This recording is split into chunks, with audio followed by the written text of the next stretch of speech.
The Cuban Missile Crisis, When the Cold War Got Hot, by Thompson and Schleich. A Soviet submarine that is carrying nuclear warheads was just hit by a U.S. depth charge.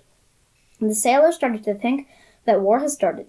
The captain and political officer vote to launch a nuclear warhead, but Vasily Arkhipov, the second-in-command, votes against it, preventing a nuclear warhead from being launched. Vasily Arkhipov was the sailor that prevented a very powerful nuclear warhead from being launched into the U.S. ships. The Cuban Missile Crisis was a very unstable time in the U.S. history.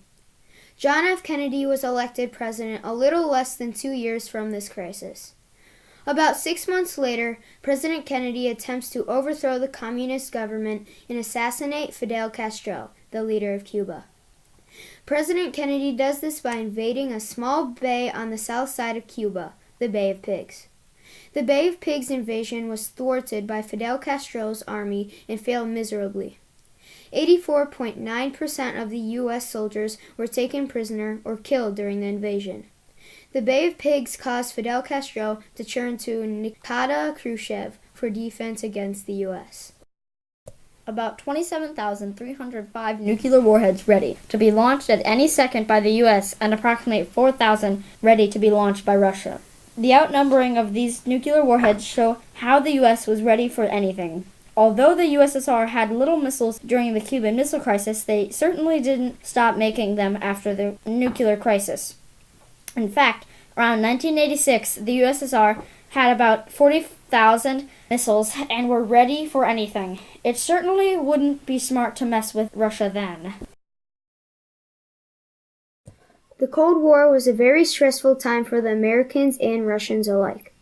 Everyone feared the possible threat of nuclear war.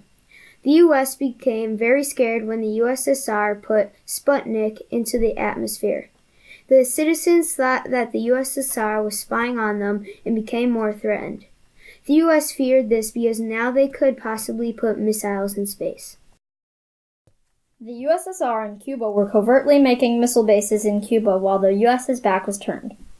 The USSR was putting ballistic missiles in missile bases. The codename for the operation was Operation Anadir. The plan was to put 50,000 people on ships to Cuba to help with the missiles and defense. The USSR used a war strategy called Maskarava. Part of the strategy was to use denial and deception. The U.S. only finds out about the bases on October 14, 1962, when an American U-2 spy plane, flown by Rudolph Anderson, flies over Cuba and takes pictures of the missile bases in Cuba. On October 16, 1962, President Kennedy met with his advisors to make a strategy. After many national security meetings, the U.S. finally came to an agreement. The choices were an airstrike or a naval blockade. The Council chose the naval blockade because the airstrike did not guarantee the 100% destruction of the missiles. What if you had the choice? Would you make the right decision? 6 days after the national security meetings, the U.S. sent ships out to the northeast of Cuba to stop the Soviet ships from entering. The quarantine was violating the international law, stating that the world's ocean can be used to transport objects and to trade. Doing this was an act of war, and the USSR made sure that the U.S. realized that in a letter that Khrushchev sent to Kennedy expresses this by saying, "We are not declaring a quarantine, but rather issuing an ultimatum." The U.S. ships stopped most of the Soviet ships from getting to Cuba, but still some made it through. In the end, both of the sides offered a compromise. Khrushchev offered to get rid of the bases in Cuba around the same time that President Kennedy offered to take out the Jupiter missiles in Turkey and Italy. The UN had to inspect Cuba for the bases after the compromise was made. This is a very peculiar compromise because most have only one side compromising. The 13-day period that was the Cuban Missile Crisis was ended when Robert Kennedy, John Kennedy's brother, made a compromise with a Soviet ambassador.